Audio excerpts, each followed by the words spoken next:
Nothing more can be done but call in the CID to investigate a possible murder.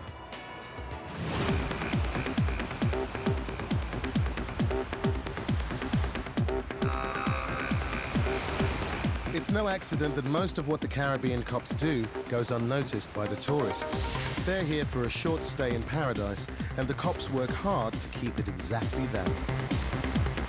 On the beach, holidaymakers at play have no idea of the gruesome discovery at sea. Brit surfer Ellie has been blown off the beach and is ready for an adventure. I'm here on holiday in St. Lucia for 3 weeks. This is my second week. These are my friends that I've met while I'm here that are taking me around the island. Tour guide Glenna decides to get the party going with a little bit of local info about the power of green coconuts. Viagra trees. And yes, you drink the water, 6 months old, that's the Viagra. You don't need it. Soab looks like he's already had a few. After drinking the water, guys, if you need some lead in your pencil, grab some coconut jelly. And would you know it, there's a fruit stop just up ahead.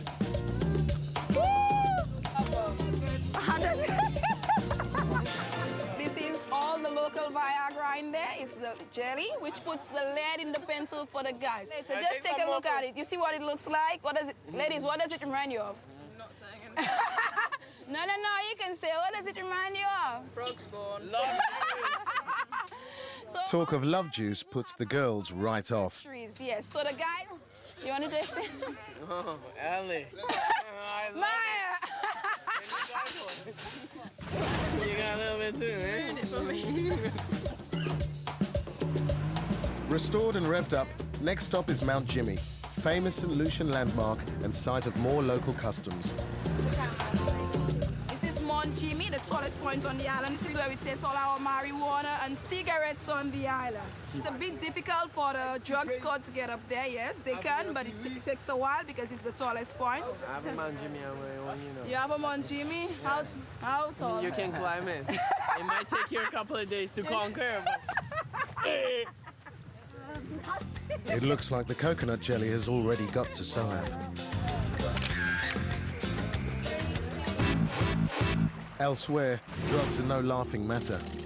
The Special Firearms and Narcotics Unit in Tobago are preparing a series of dawn raids on the houses of suspected drug dealers and gun runners.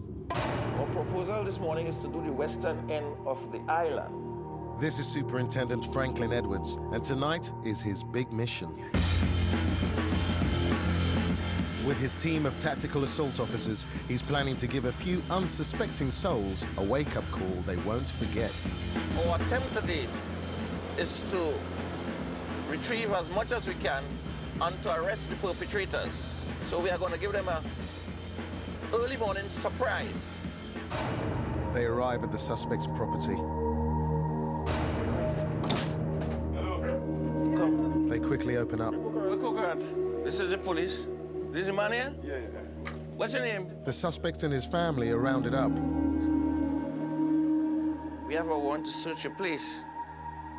Right? Have anything illegal here? You sure about that? Before they start the search, Edwards uses some tough tactics in order to save time. If you have anything, just give it to us. Right? Please, if you allow us to search and find anything, I've taken your mother, your child, your wife, your father. If you bring it out to us, what you have, I will limit it to you alone. You hear what you understand what I'm telling you? Yeah, nothing here, nothing neither. All right, okay, let's search.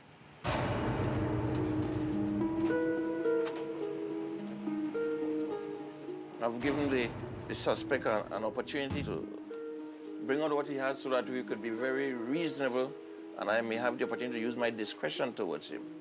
But he seems to be a little difficult. The officers have just found a large stash of cash. Who money this is? It's suspicious, but not illegal. Where you sell?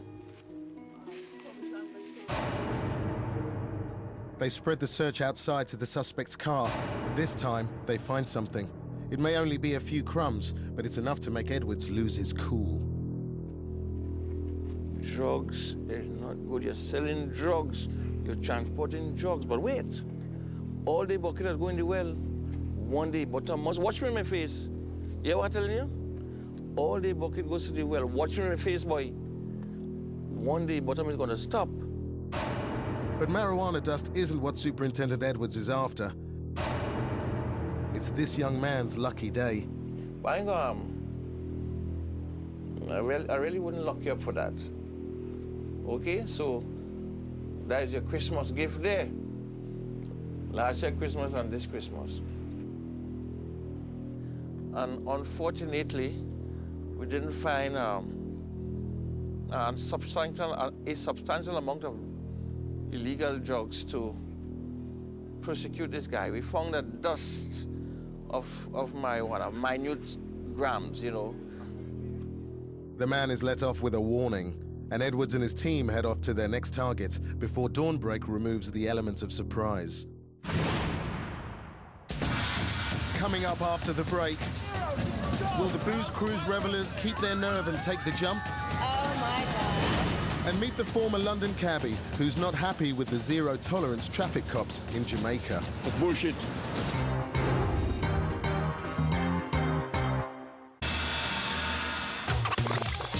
Jamaica is the Caribbean's hippest island for the younger crowd.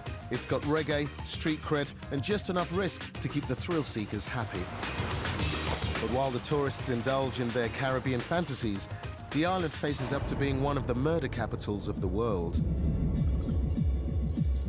The homicide count for last year was nearly 1,600. For Police Constable Gaynor Taylor, that makes its streets a tough beat. When I'm at work, I really don't focus on me. What I think and how I feel is not really important. It is strictly as the law says it's supposed to be done. The easiest way to deal with a situation is to deal with it by the book. Young and ambitious, with his eye on the job of Chief Commissioner, his semi-automatic weapon and flak jacket aren't for show. They're essential insurance. A recent spate of cop killings in Montego Bay left 3 officers dead. The police are patrolling in a state of high alert as they fight back. Taylor has been drafted in as part of the zero-tolerance crackdown on all crime, big or small. Having a zero-tolerance approach to all form of offences in the city of Montego Bay. Frustratingly, the first person Taylor gets to bust is not a hardcore criminal, but a retired London cab driver with attitude. I could create yourself work. I observe that you didn't have on your seatbelt. Yes, and I leave you. I don't wear it because I'm too hot. I'll cope with that. Or? What's the name of the driver's license? Oh, God. I'm not going to prosecute you because Thanks it's very the much for that. first time I am speaking to you in regard to this. Don't make it happen again. As if I catch you, you will be prosecuted. If you catch me again, I'll try and wear it, right? So you are warned for prosecution for not wearing your seatbelt, sir? I used to drive taxis in London, and taxi drivers don't wear seatbelts because they have to stop, take out passengers, on and off passengers. Other people wear seatbelts, but not taxis, because in this country it's hot, and I'm fed up of it. Have a good day. Thank you. That's bullshit. But when an armed criminal could be hiding behind any of the blacked-out windows, even the routine stop and search of vehicles is a highly charged operation. Right now, I'm giving the inspector coverage just in case something goes wrong. I am there. I am actually shadowing him. Wherever he goes, I go. Inspector Parkins has called Taylor over for assistance. All right, this gentleman will be arrested. No insurance coverage, no driver's license, no spell. He is not the holder of a driver's license. He's driving a motor vehicle on the road, and he cannot be properly identified. Behind you. Taylor has found cannabis in the suspect's pocket. A separate charge is now be added to it. This one? The driver of this motor vehicle is driving without a driver's license. The car is not insured to be on the road, and he's not the owner of the motor vehicle. As also he was searched and he was found in possession of ganja. Taylor arrests the man and he's driven away.